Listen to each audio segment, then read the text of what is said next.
Good evening, everyone. It's Tracy, the Ride Director for AIDS LifeCycle, and I'm really happy to see you all tonight.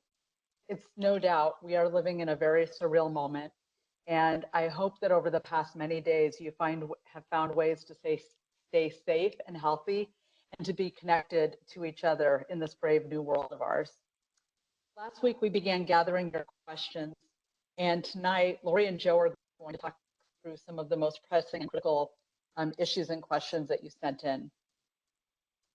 Of course, we know that not every question will get answered tonight. And because of the size of this call, we're not going to be able to answer every single question. In fact, we're not going to be doing a Q&A live.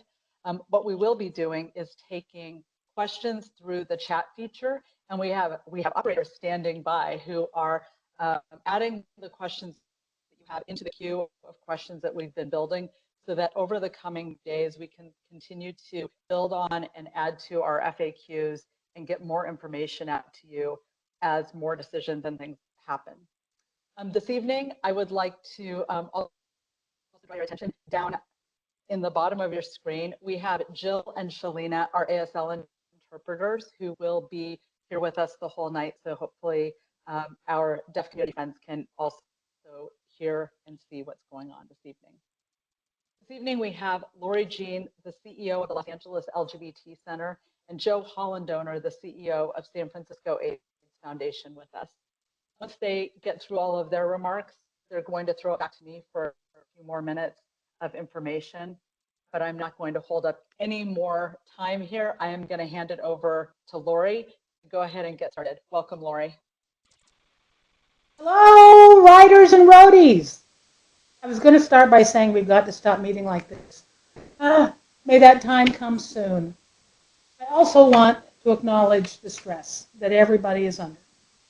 These are truly unprecedented and uncertain times. They are unprecedented for us as individuals, and they are unprecedented for our organizations.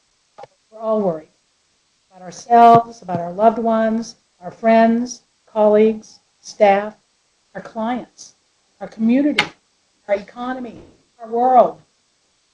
I know that some in our ride community have lost their jobs already and temporarily laid off. Most are working from home. All of us are being impacted. And to me, having to cancel the AIDS life cycle has made it even tougher, because that is such an inspirational highlight. Of course, we've also heard from so many of our riders and roadies who are deeply disappointed. But we've heard some other things from our riders and roadies too. Things that are heartening. Things that are reminding us of the strength and resilience of our community. Desire to help. We've heard a steely determination to get through this with all the strength and creativity and even humor that our community has become known for. After all, as AIDS Life Cycle riders and roadies and staff know better than almost anyone else, this is not the first time our community has faced an epidemic.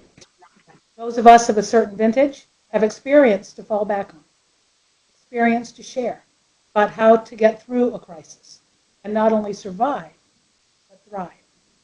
We did that during the worst years of the AIDS epidemic, when AIDS was the #1 cause of death for adults in this country.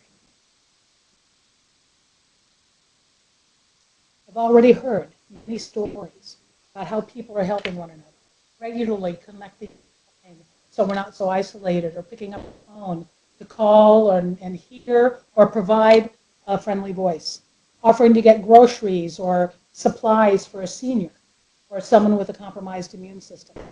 That is exactly the kind of spirit that the ride is famous for. And it's that kind of spirit that we can capture and make this whole journey a lot easier. And that is part of what our fabulous AIDS Life Cycle team is working on.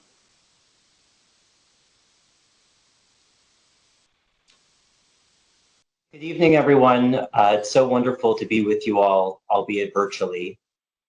In addition to what Lori so eloquently said, I also just want to acknowledge that things are changing every day as it relates to COVID-19, and we don't have all the answers for what ALC 2020 will look like, any more than what we know that what our organizations will be called to do in the coming days and weeks ahead. We truly are in uncharted territory, but I know that we will get through this very difficult time the way we get through everything, and that's by doing it together. Some of the answers that we do have tonight and we'll be sharing, I want to be clear, may change as the circumstances of our response to COVID-19 change. And Lori, Tracy, and myself all just want to appreciate your flexibility and your understanding as we move ahead. Hey, I'm getting word that some folks can't hear me. Is this better now? Tracy, I'm looking to you. Okay. I am waiting to hear the team. Yeah, it's clear for me. Okay. Okay, Well, great, thank you. this is a shifting landscape for sure. And there's no doubt that all of us are going to be called upon to continue to adapt to the circumstances that are presented before us. Now, let me tell you what we're going to address on today's call. Based upon the questions that we've been receiving from our writers and roadies and information that we think is important to share, we sort of synthesized it down to 5 primary topics. 1, why the ride itself was canceled at this time. 2, how our organizations are doing and what we're doing in the midst of this crisis and how we think our community is doing. 3, why we have asked all of you to continue fundraising. What is at stake for our organizations and our community if we were to lose the dollars that we had planned on receiving from AIDS LifeCycle 2020? 4, some initial thoughts about what we can do together to capture the best of the ALC experience, both online between now and what would have been the end of the run. 5, logistics going forward. So we're going to take the first question first. Why did we make the decision last week to cancel the ride instead of waiting a little longer to see how things would shake out? This was a very difficult decision. We and members of the ALC team, our board and staff teams, were talking with each other, with public health experts, with writers and roadies. And ultimately, 2 things drove us. First and foremost was the health and safety of all of you, our writers, our roadies, and our staff. Not to mention the communities through which we ride. The governor had already called for an 8-week prohibition of 50 people gathering in the same space, and that would have taken us almost to the ride. Plus, a number of public health experts actually expect prohibition to be extended even longer. Although we certainly hope that this crisis will be continued. On just a second, I'm getting a message, and I want to make sure you all can still hear me. Okay. Regardless, not canceling immediately would have required us to organize for multiple large events, not only our campgrounds and our water stops in communities all along the route at the very time when local leaders in those communities are encouraging everyone not to get together. That just didn't feel right. We rely upon each of these communities for their hospitality, and we wanted to be respectful of their concerns. We also had some financial reasons for making the decision now rather than waiting to see what happened. By moving quickly, we hope it would be easier for you all to get refunds of any travel expenses you've incurred and to avoid incurring more. As Lori said, we know that this is a financially challenging time for some of you, and we didn't want to add to the strain and stress you may already be experiencing.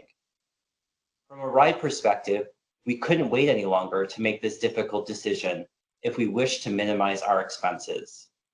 April 1st is the cancellation date for most of our contracts with on-ride vendors with whom we spend millions of dollars each year.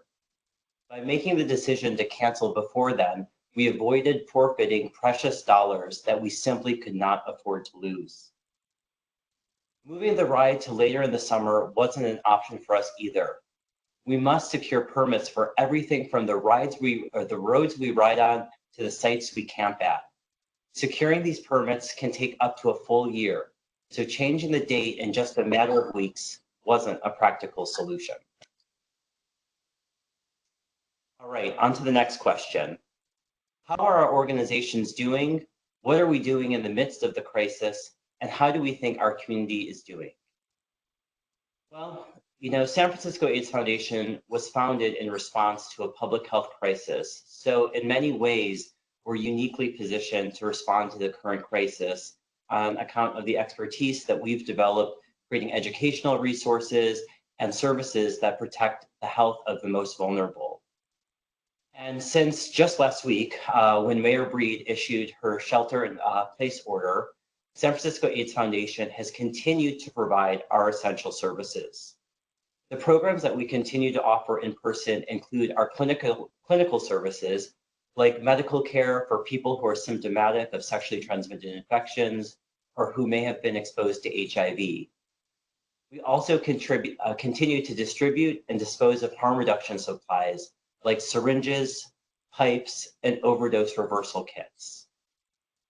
Our case management, social support, and substance use treatment services have all moved to virtual modalities. In fact, our substance health program was the first outpatient treatment program to become 100% virtual in the county.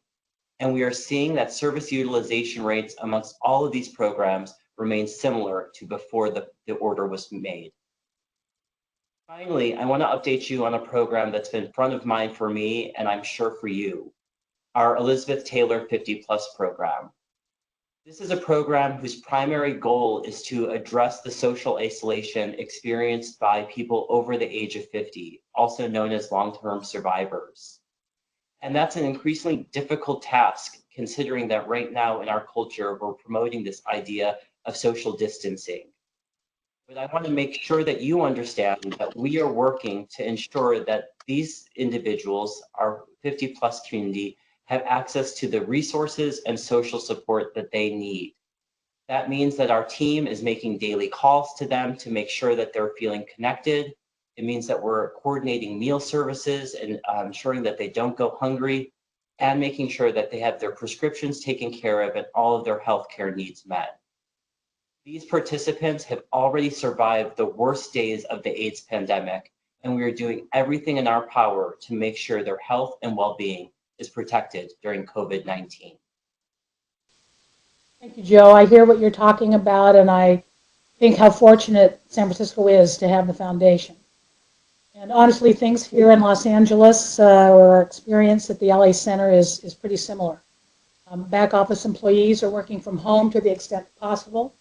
But we've stopped all cultural arts and educational programming, as well as in-person support groups like our transit lounge. But you know, we're also a first responder. So our health services staff are still on duty to help members of our community in need. They're providing telemedicine as much as they can, and telemental health services where possible. They're seeing people in person when necessary. We're not only continuing to provide our typical HIV and AIDS-related services and others for people's ongoing health needs, but we're now being called upon to develop new COVID-related services, especially for those who fear that they might have contracted COVID-19. At the same time, we're providing housing for homeless LGBT youth and low-income seniors, and many services I'm not even mentioning here. Obviously, these services can't stop, so our dedicated staff are doing the best they can to keep going. Of course, our staff are not immune. We've had our first few confirmed staff exposures.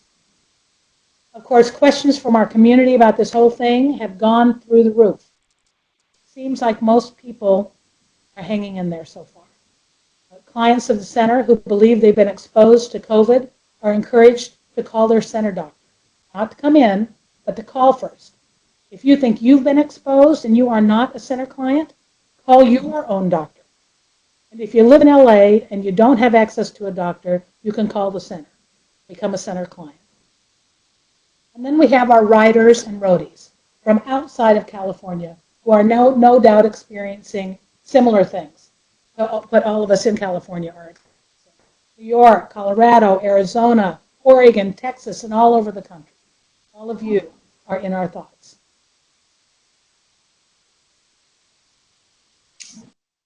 All right, it's now time for our third question. Why have we asked all of you to continue fundraising, and what is at stake for our organizations and our community if we were to lose the dollars we had planned on receiving from ALC 2020? These are critical questions and they have complicated answers. So allow me to put it as simply as possible. We have revised ALC's 2020 fundraising goal to $13 million. We reduced the goal not because our programs need less funding, but because we eliminated expenses associated with producing the ride. Because of your hard work, the generosity of your donors and our sponsors, we have already raised $6 million towards our updated goal of $13 million. This means that we are relying on the ALC community to raise an additional $7 million before June so that the foundation and the center are not forced to cut HIV prevention and care programs that our community is depending upon. I wanted to talk a little bit more about how the money works. Now, many people for AIDS LifeCycle 2020 actually started fundraising last June. And we use those dollars as they come in throughout the year to support our HIV and AIDS related services at both the center and the foundation. Now, essentially, the revenues from each ride support our services over the previous 12 months. So ALC 2020 funds what we were doing beginning in July 2019 to June 2020, our fiscal year. We budget carefully fiscal year of what we anticipate the ride will bring in by the end of the fiscal year. We spend those dollars throughout the year relying upon the ride's success, and you've always delivered. The foundation gets the proceeds from Northern California Riders and Roadies, the center gets the proceeds from Southern California Riders and Roadies, and we split all revenues from out-of-state Riders and Roadies. So as Lori said, we've been spending the money that you've been raising for ALC 2020 since July, including expenses related to our services as well as ride-related costs. We know that most of the money for the ride comes in between March and June and have planned for our budgets accordingly. Unfortunately, even before we made the decision to cancel ALC 2020, we began to see a sharp decline in fundraising, and at the exact same time, we were depending on fundraising to go up. If you took a pause in your fundraising, Lori and I are urging you to resume it. If you hadn't stopped until you learned of the cancellation, we want you to continue. And we need everyone to do the best they can to raise at least what they had hoped for so that we can preserve our vital services. We know in this time it's very easy to feel helpless, but we hope that by focusing on your fundraising, you can do something actionable and make sure that the center and the foundation have the resources that we need to respond to the current crisis. We also want to invite members of the ALC community who didn't register for ALC 2020, who want to help us achieve this $13 million goal to register.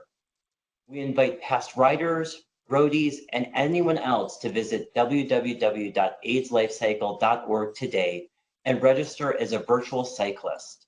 I assure you that every dollar you help to raise will be put to good use. You know, if we can all come together and raise this new $13 million goal, it will keep our services going and our staff in place to respond to this ever-changing landscape. If we were to stop at where we are now, no other way to put it, it would be catastrophic. Both the center and the foundation have been providing our services all year long, including policy advocacy in Washington, D.C., cutting-edge research that benefit HIV and AIDS-related services across the nation. We've done so counting on revenues from ALC 2020. These revenues fill the gap from substantial funding we get from the government. Frankly, we're a little worried about that funding too. And some of our HIV and AIDS-related services are paid for entirely by ALC dollars. All of that is jeopardized if we have a huge shortfall.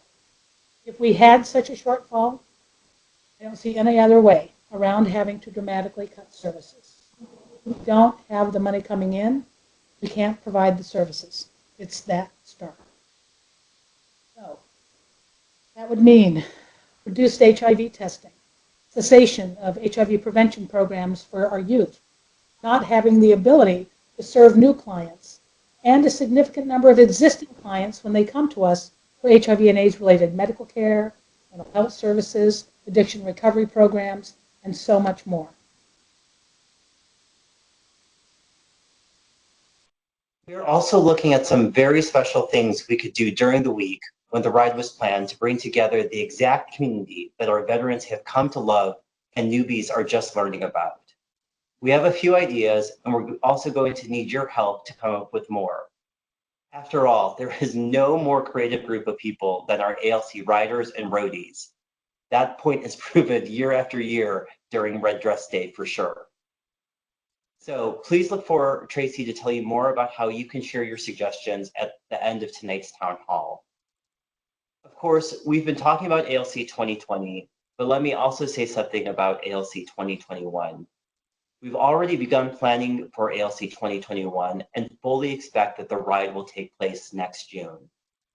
For me personally, making this very difficult decision to cancel ALC 2020 was just one of many things and examples in my life where things I was looking forward to got canceled or delayed. And so just the idea of having ALC 2021 being on the horizon is something that's keeping me motivated and keeping me grounded during this very difficult time. And I hope that it will be proof grounding for you and something that you can look forward to, because I can just envision in my head all 3,000 of us gathered at Cow Palace for Ride Out in, what will feel like it'd be about 15 months from now. And that is an image that I'm going to hold in my head and I'm going to hold in my heart, and it's going to get me through the most difficult moments of what lies ahead of for us. And with that, I also just want to say that as a gesture of our heartfelt appreciation for all the time, the effort, and money you've already put into 2020, and to give you something to look forward to, we are going to automatically re-register all of our roadies and riders who've registered for ALC 2020 for the ride in 2021 with no registration fees, of course. So I hope that you see that as a token of our undying appreciation for each of you. What you guys can't see is that we're looking at notes, Joe and I, to make sure we say everything we want to say. And when one of us pauses, then the other one, their cue, right? So I wasn't done making my comments before, but I couldn't scroll up on the computer. So Joe jumped right in. So I didn't get to say some things that we thought were important. So I'm going to go back. Lori, it's just like Camp Stage where we just wing it, right? It's tons of fun. Right. Oh my! It is exactly like it. I feel like I need to revert and tell some, sexually blue or funny or inspiring story. But ay. We know we're asking a lot of you, and we know that you're being asked by charities for every single sector to do more during these times. We understand that, and we are probably going to do the same to our larger list of supporters. But what we're asking of you is to simply keep doing what you've been planning to do all along, to raise the money that you were planning to raise, to reach those targets. And we're going to help you with simple language to explain what's happening to your supporters. The truth is, we need you. If you can, we need you to keep your nose to the ALC fundraising grindstone. Otherwise, we're going to have to stop caring for people who are counting on us. And that would be. And, as I said, I know what we're asking of you is not easy. I know many of you canceled, are heartbroken that the AIDS ride was canceled this year. As I said before, I am too. That ride gives me so much nurturing. It's my amazing inspirational week of the whole year. But now is the time for me, for all of us, to move past our disappointments and to focus on the road ahead, getting through this crisis and ensuring that the crucial services made possible by the AIDS LifeCycle can continue. We've been relying upon our riders and our roadies since we first rode in 1994, and you've never disappointed us. In the process, you have saved countless lives. And in this new, unprecedented crisis, we need you more than ever. It wasn't so long ago that we were dealing with the worst years of the AIDS epidemic. It was a nightmare. But we persevered. We were creative. We worked hard. We survived. We actually changed the world. We need to keep that critical work going now. Finally, thank you. Thank you from the bottom of all of our hearts for everything you've already done, for what you will do to keep us going during this extremely challenging, getting us closer to the day we all yearn for, when HIV is only a memory.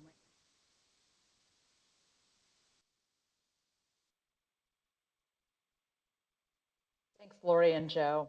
You know, as we've been watching, we can see each other.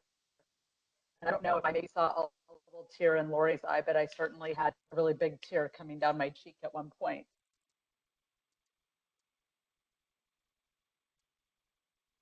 So I'm keeping that vision of June 2021 right in front of me. And I hope that you all will too. You heard about our revised goal for this year of $13 million. We're going to be tracking progress and sharing that with you. In fact, already while we've been on the call, we have a new fundraising thermometer up on our homepage that will be tracking our results. Of course, we'll be celebrating milestones and new highs along the way. Now, this afternoon, to help you out, there were 2 email templates put into your participant center. If you are one of our active folks, you'll be able to get those email templates. One is an email to your donors to explain what has happened and the important work that's happening as a result of their donations. And a second email template for you to use to send out to your whole network to keep fundraising, that's explaining what's going on and that the work that's happening needs to continue. It's all part of keeping everybody healthy and safe. Now, as Joe said, our community is simply amazing and creative and crazy and wonderful and has spirit like no other. This evening, you will begin to see that our community calendar is going to be rebuilt. Of course, last week you saw it get unbuilt. We had to take down training rides, we had to take down other social events, and we'll start putting things back up where we can connect via the interwebs to do things like be social, to share ideas on fundraising, to have some exercise together, whatever it may be. And we all look forward to the day that those community events are going to become in-person community events and we can get back to doing what we all love, which is being together and on bikes. We will also be, I shouldn't say we will also be, we have been working on how to make this season as great as possible in this weird new situation we're in.